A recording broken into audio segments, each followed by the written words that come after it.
Ang pagtuo hindi lamang sa pila ka mga pinili nga mga katawan. Apang ini isa ka universal o kon kalibutanon nga bugay o kon dulot sa mga kada isa nga natawo sa sining kalibutan.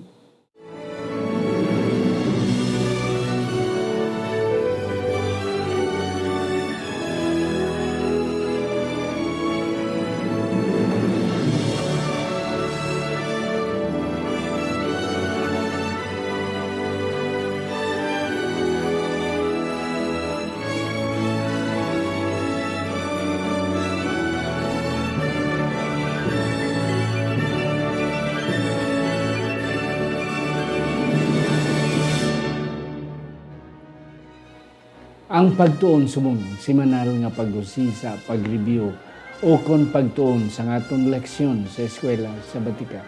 Ini ginadala sa inyo sa Media Ministry Department sa atong iglesia diri sa Central Philippine Adventist College, Alegria, Murcia, Negros Occidental, Philippines.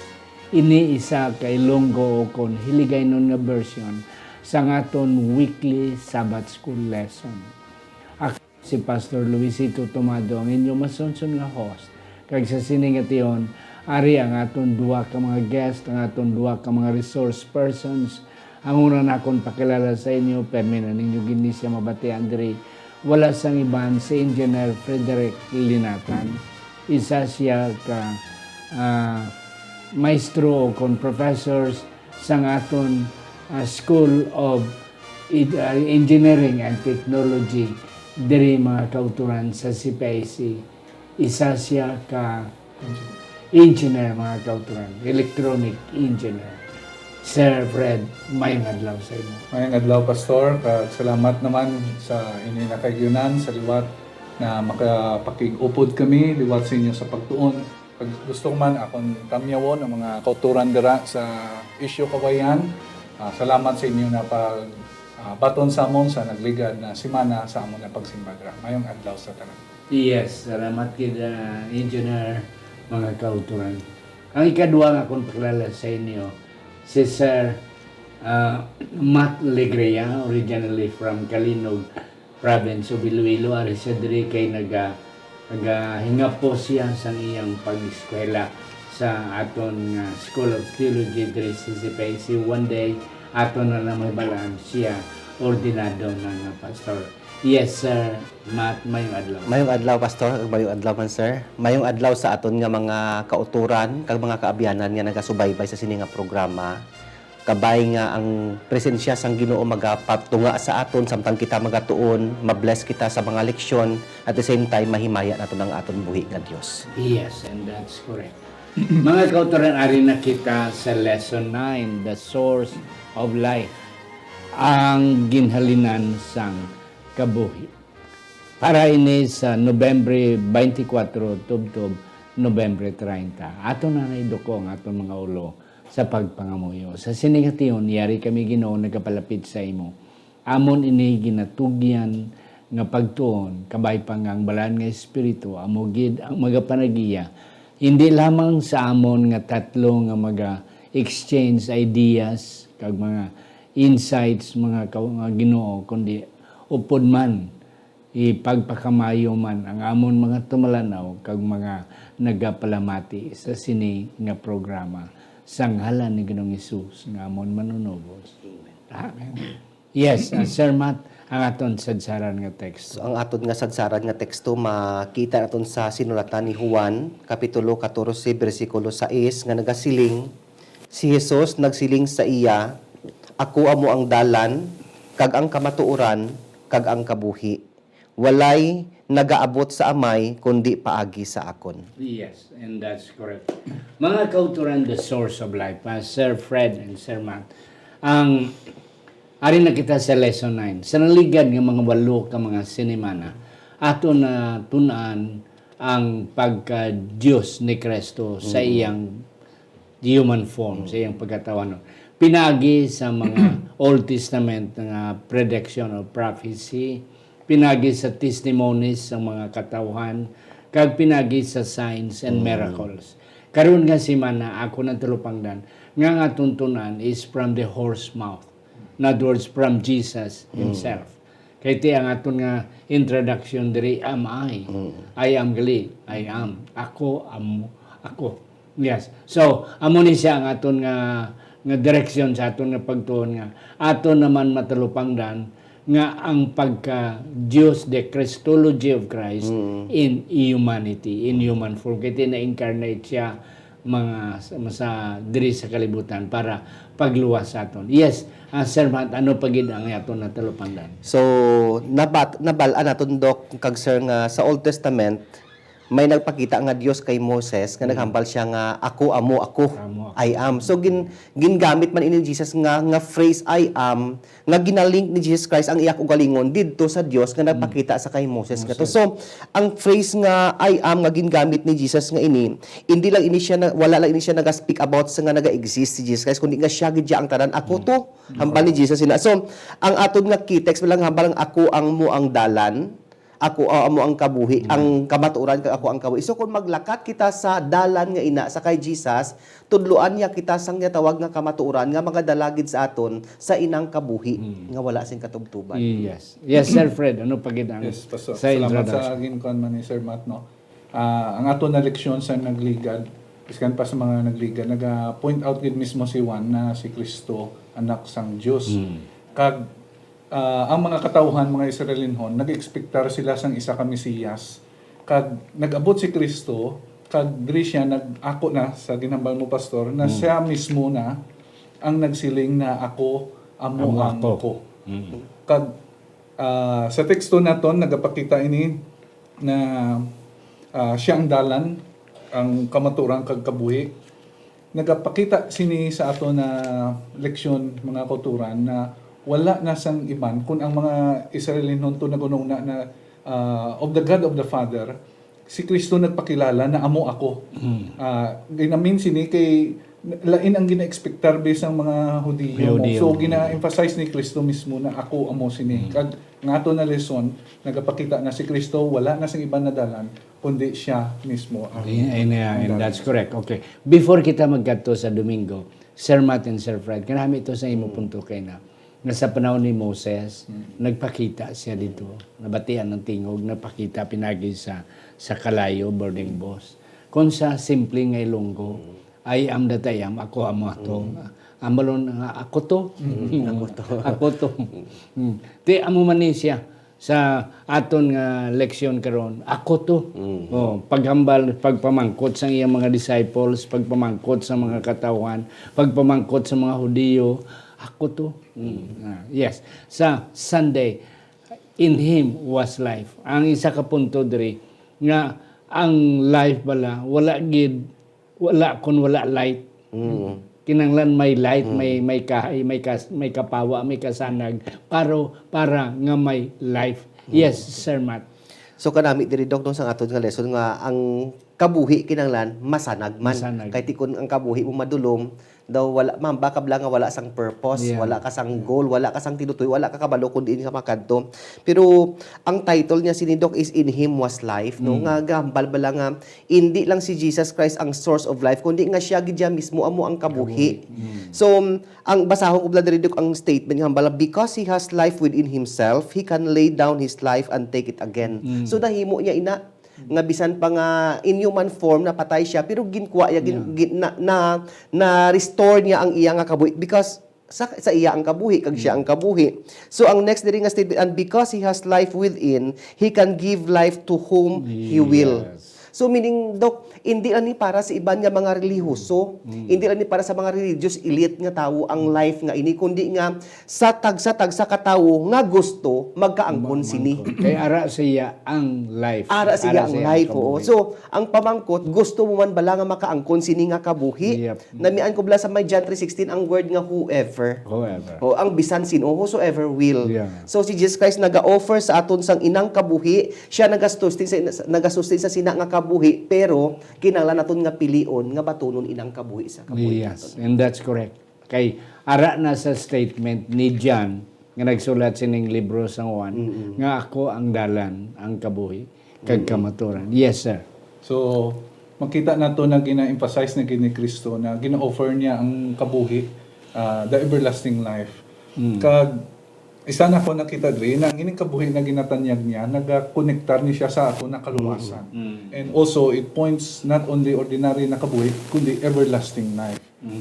Ako kisa naguna-una, ano naton ang kabuhi na walay katapusan or inang eternal life na kung nagakabuhi man lang kita sa makasasala na kabuhi. Ang isa diri na matahom na sang iya na pagkari diri sa kalibutan is for us to receive this eternal life. Ang puto sa na-mention ni Sir ang sa John 3:16. And ang isa ding mayong balita na sa iya na pagkaridri, iya ginkuha ang penalidad sang sala na tani aton ini siya. Amen. Kag ginbayluhan niya sa aton na kabuhi na wala katapusan, manghindi pa kita bala. Do amo na ni na may mapili kita sa kabuhi kag sa kamatayon, pero si Ginoong Hesus nagasiling pili ang kabuhi kay ini maka maayo sa aton. Ang good news ni sa aton sa iya na pagkari na kita makasasala kita ng mga katawhan, siya ang nagtalo sa aton sa aton na kamatayan tani na batunon, kag siya ang nagbaylo ini sa kabuhi na walay katapusan Yes. na mangin kaupod. And that's correct. Ang isa pa punto nga akong kalupangdan diri. Nga ini nga kabuhi nga gina-offer is not just earthly life. It's eternal life, everlasting life. Kag ang isa pa gid nga once we have this life, we become light to the world. Amen. Yes, so amo na siya ang dubling multipurpose dira nga ano ni nga tinutuyo sang Ginoo nga hindi lamang kita tagaan life diri sa kalibutan. But nevertheless tagaan kita life diri sa kalibutan, but more than that, added to it is eternal life. Do you have some more, sir? So, thank you, Doc, no? Nga, ang eternal life nga ini, subong nagakabuhi kita tapos ginhatag ni Jesus Christ ato lang eternal life nga inapaagi sa iya nga pagsacrifice sa iya nga ugalingon. Pero tandaan gid naton permi bala nga ang life nga ini regalo ini sang Ginoo, pero Yes. hindi naton pag i-take for granted Yeah. ang life nga ina ang ginhatag sang Ginoo kay once gani nga maglipas na bladok ini aton ina siya mabalik mo, so sayang wala ta kabalo kung saan o kita mapatay, Yes. wala ta kabalo kung That's ano correct. matabo. So samtang nga may life kita nga ginhatag sang Ginoo, i-grab na naton inang opportunity kag halungan naton nga hindi naging kita mahamulag sa sinang source of life kag sang kabuhi gid mismo. And that's correct, sir. Dumduman ko ang saying, we only live once. And then, amo na bala nga, I shall pass not this way, Kay but Grelep once. nga, ano, oo. Yeah, oo. Kaisa lang kita magagit. So, that opportunity, kabay pa, nga hindi. Yes, Sir Fred, the words of eternal life, ano di ang imo na talupangdan sa aton Lunes ng election? Sa aton na Lunes, makita naton diri sa chapter 6 na sentro sa aton ini. Diri naton makita na ang istorya diri na nag-explikar si Ginoong Hesus kung ano ang iya na purpose sa iya na pagkari bilang siya ang aton he is the bread of life and ang magahatag sa aton kabuhi. Kag sa sini na pag sugilanon ni Ginoong Hesus sa tanan niya ng mga disipulo wala labot sang 12 lang kag madamo sila. Madamo di na diskuryo kay ang ekspektasyon nila bilang Mesiyas na si Ginoong Hesus do lain sa ila na ginapaabot. Kag madamo diri sa John 6:66 madamo di sila ang back out. Kag karon nag-abot man diri sa pagpamangkot sa 12 sa mga sa inner circle niya. Kamo ano bla kamo? No do kamo ang close na kung ano sa inyo magwa man kamo.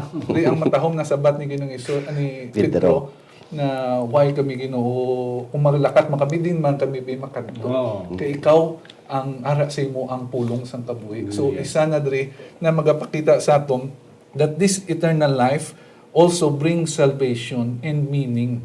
Nakita ko diri nga akong ginahuna-una kung mag-angkong ko sang kabuhi na walay katapusan kag meaningless man lang na anong ko nang sa mga pelikula bla ng immortal sila pero there's no purpose of living that one. So the greater purpose that we live this eternal life kung ara si Kristo sa aton. That is the life na aton mabatyagan na it's worthful na aton ikabuhi. Yeah. Ang another background siya tapos ni pagpakaon sa 5,000 mo.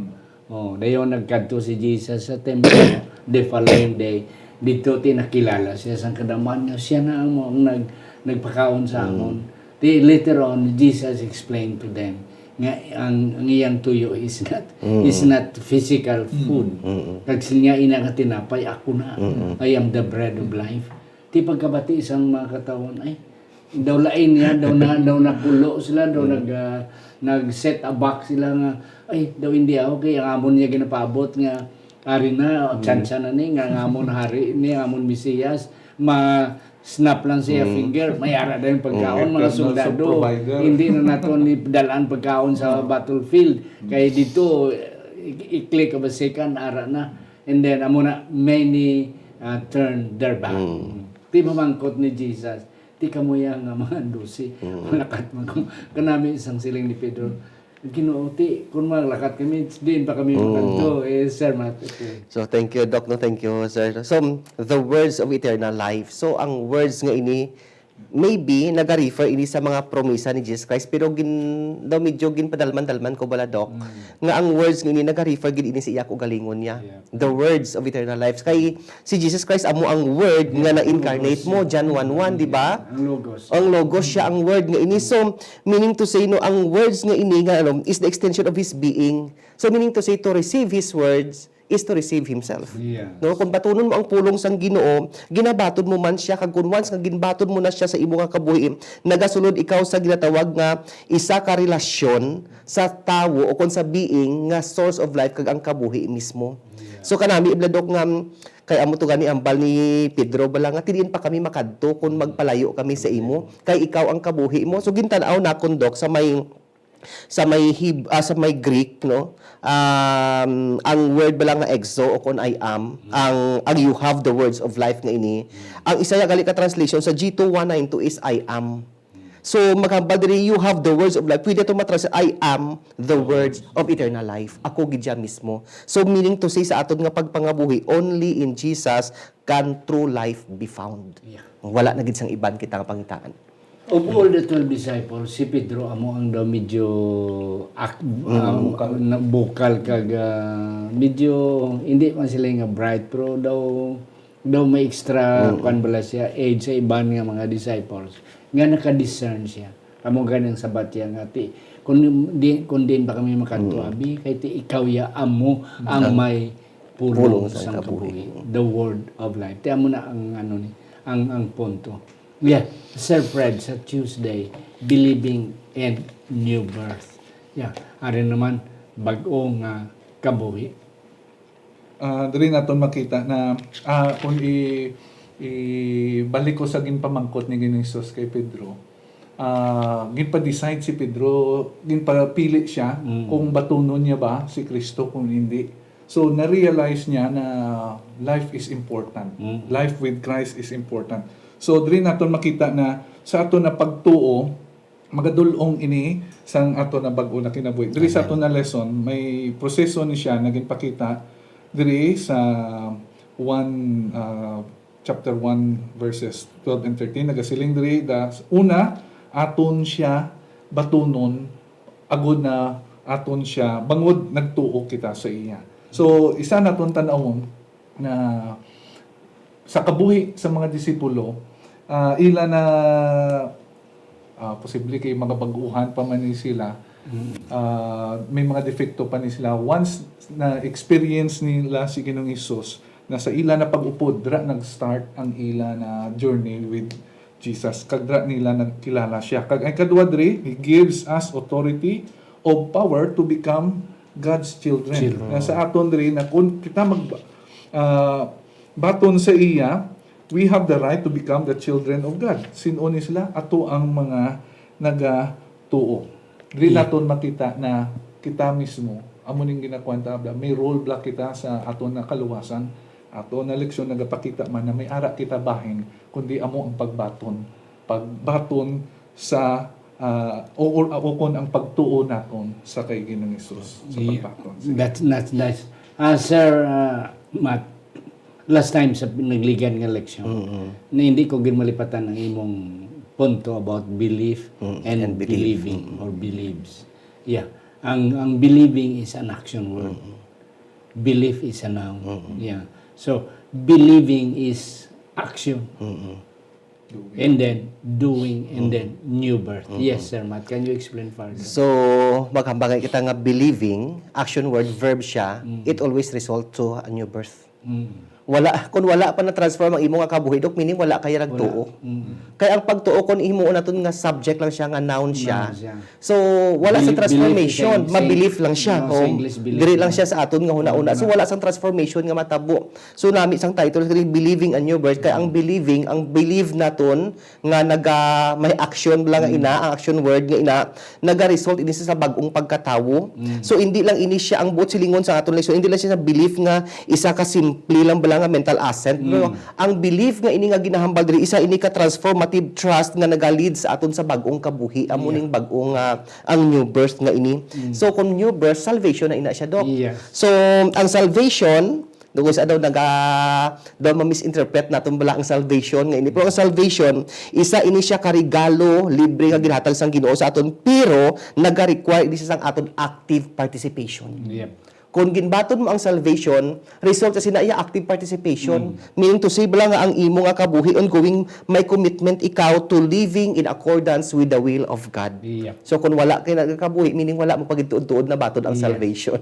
Pag wala mo gina-practice ang imo pagtuo. Kaya ito yung Satanas nagatuo.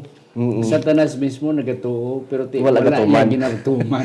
Wala iya gina-practice, and this is it. Kanami isang punto mo, Sir Fred and Sir Matt, nga ang aton action, ang aton pagpaninguha, okay, sa aton nga ginatuhan will result to a new birth. Yes. So why gid kita time na Sir Fred sa Wednesday rejecting the source of life? Ano di ang dalon-dalon diri nga punto diri? Pwede naton gali ma-reject, no? Because this is a gift. Ang kabuhi is a gift. So, amo man to na ginhimo, ang mayo lang, ang smart move ni Pedro kay sila nagbaton sila. While the other disciples to, ginsikway nila.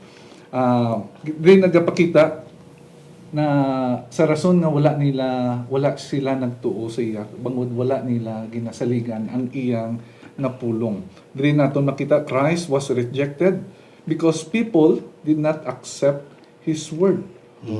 So pagigali sa pagbalibad naton sa mga paglaygay o sa pulong sa Ginoo, isa na dili ka gapangop na gina-reject naton ang offer. So this is life na gina-offer sa aton, ginatanyag sa aton. Aton, kung sa kwan pa, pagitbi ang inalagas naton.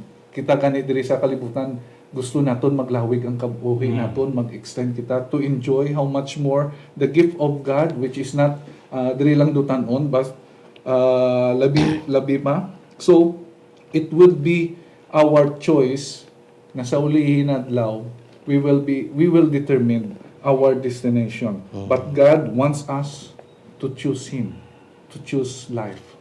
And that's correct. Before na ako natag sa imong Sir Matt, ang atong leksyon, do may connection dito sa atong nga Wednesday nga leksyon.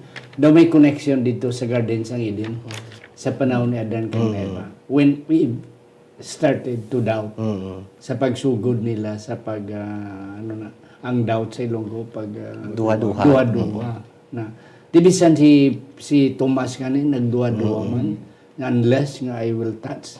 So amo ni siya ang isa di ka masubo nga butang nga ang mga Hudyo started to doubt the messiahship of Jesus despite nakita nila mga miracles, despite kadamo sang mga testimonies, yet ang doubt di inaablang doubt sir ginasakyan ginapirmi sa kaway mo. And that's why nga many rejected him because ginsakyan ni Satanas ang kaway ang ilang pagduwa-duwa. Yeah. Yes, sir. Pero Dok, sa aton man gyapon ang pagpili. Nga. So makita aton sa sinulatan sa Biblia sa mga kabuhi sa iba nga tawag sa aton man mismo sa kabuhi ni Jesus Christ no kag sa diri sa istorya nga ang pag-reject isa ini siya kapag pili nga magadala sa aton sa natawag nga spiritual death kag separation sa kay God. So meaning to say to reject the very essence to reject Jesus Christ, the I am, is to reject the very essence of what it means to be truly alive. Kung gina-reject mo ang Ginoo sa kabuhi mo, bisan buhi ka puro patay ka. Wala ka sang purpose, wala ka tanan as in daw ka ano ka pareha sining mga Israelites bala sang una bala daw ngambal sang Ginoo sa ilam. Go up and take the land. Sa aton nga lesson sa dusi sila duha lang ang nagpangisog ang pulo wala ya. So amo man yung seleksyon naton sa Monday nga ang iban niya mga dintuton-an nag-atras pero ang dusi ya si Pedro man lang naghambal nga tidin kami makadto. So sa aton mga kauturan din pa kita makadto. O i-reject pala naton ini. O kung i-reject naton ini hindi naton ma-experience ang tuod-tuod nga buot silingon kag ang tuod-tuod nga essence ang natawag nga kabuhi. Kung ato ni i-apply ang sang una, labi na sa panahon sang mga Israelino, sa pagsulod nila sa Kanaan, tisay mong ginmensionar, out of 12 spies nga ginpadala, napulo gidya ang negative, duwa lang. Ti sa aton mga kuturan, Canaan is before us.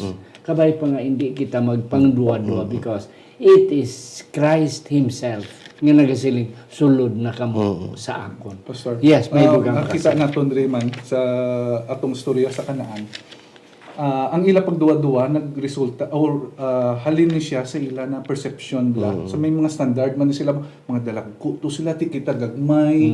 So diri nato makita sa ato na lesson ginbase nila is either sa scientific, historical, tanan na filosofiya sang tawo ginkuha nila na hindi na nila mabaton. Parehas man ni sa pagbaton sa mga Hudiyo kay Kristo kung pag-reject nila. Kay gitakos nila si Kristo sa tawhanon. Tawhanon nga talaksan. So sa ila ng mga philosophy si Kristo hindi man ni bata man lang ni siya sang ordinaryo nga kwan. So And that's we reject through that. Tibisan karon sa ramong gyapon.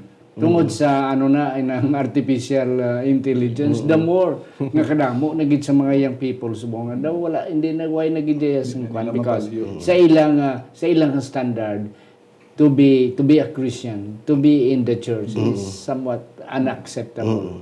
Yeah. Sir, sa Thursday, condemnation. Ano di ang imo na talupangdan? So, ang condemnation nga inidong ang passage nag-assert sa aton nga ang condemnation hindi siya future event. Pero present reality ni siya sa mga tawo nga nagasikway o kung nag-reject ka Jesus. Kaya hambal gani diri sa may verse 18 bla whoever does not believe stands condemned already. Yeah. Nga aman because hambal diri he has not believed in the name of God's one and only Son. Si ang nakita ko dito nga ang phrase bala nga already condemned naga-state siya nga hindi siya future kundi nga natabo na siya present siya nga spiritual state of separation sa aton nga Ginoo. So gina-emphasize si diri ang immediate consequence of rejecting the light, rejecting the I am which means a state of spiritual darkness sa kabuhi naton. One niya inang Immediate pag-reject mo may anong konsekwensya na yun. Though hindi kita dahil pinahan pero we are pronounced already as condemned. Yes, sir. So sa condemnation isa ni siya kung is an example of judgment. So ari nagapamangkot rin nga kinanglan bala paano ang mga tawo madulong sa paghukom. So diri makita naton sa mga teksto diri na kung ano ang aton ginatuohan ini nagadulong sa aton na palabuton. Siling diri sa aton na teksto kay ang kapawa nagabot sa kalibutan apang anong ginhimo sa mga katawhan gin-reject nila. It is amo man ang pag-reject nila kay Ginoong Hesus. Paano kita magpabilin diri sa pagpabilin naton sa pulong sang Ginoo.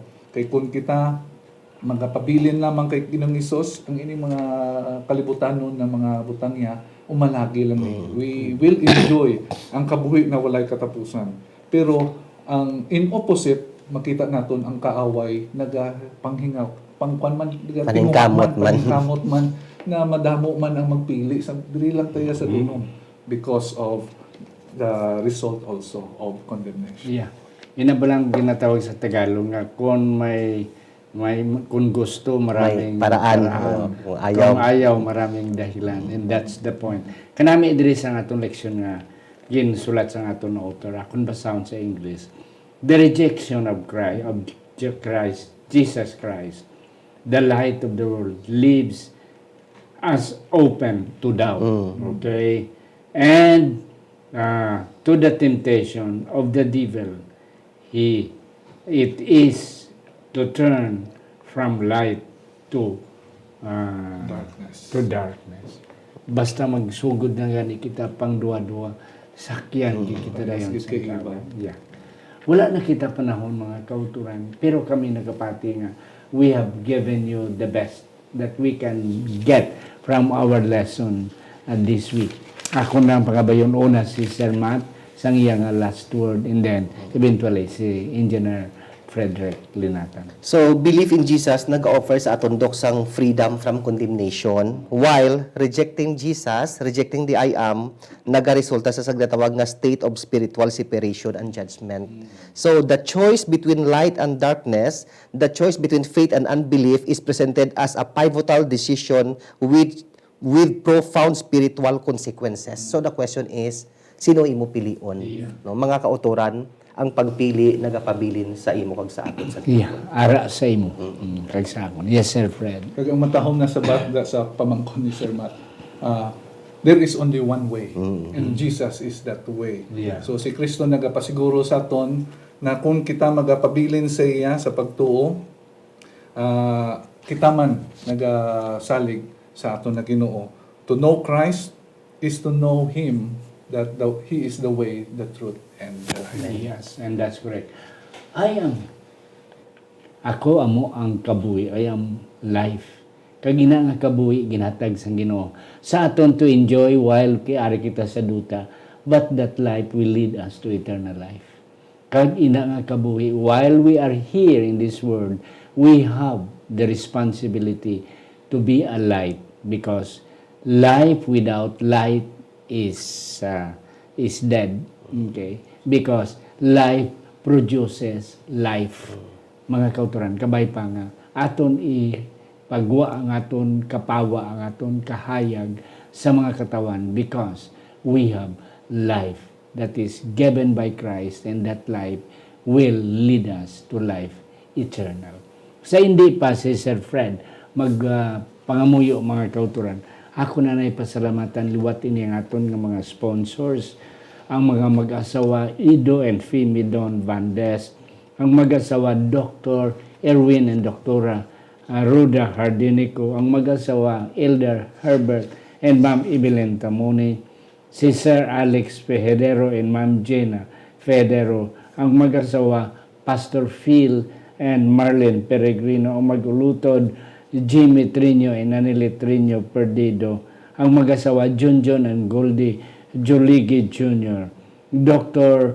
Norvin and Ma'am Rosalina Hibieso, Mark and Meryl Mendoza, Arcadio and Liti Mendoza, Ladel Labalan Gascon, Ma'am Antipas Fiedad, Marlubel Hirota Lorin, ang mag-asawa Jet and Susan Caro, Myla and Johan Susana Iboy and Jessica Malabanan, kag si Manang Helen Barbasa. Diyos magapakamayo sa inyo mga sponsors. Yes, Sir Fred. Magapangamuyo kita. Langit no namo na amay, Ginoo kami nagakalipay gid sini nation. Sa amo na pagtuon, madamo kaming mga leksyon na amo na batunan. Kag ini amo ginakalipay na nagapakita na ikaw naghatag sa imong bugtong nga anak sa paghatag kabuhi sa amon. Kag ang amon bahay namo ang pagbaton, baton siya bilang amon Ginoo kag manluluwas. Ngani ikaw magabendisyon sa amon mga kabyanan, kaguturan man nga pamati, matandog man nila na kabuhi na ikaw batonon nila bilang ila Ginoo. Bendisyon kami sa sini na matagtion amon tanang ginatugyan sa ngalan ni Jesus. Amen. Amen.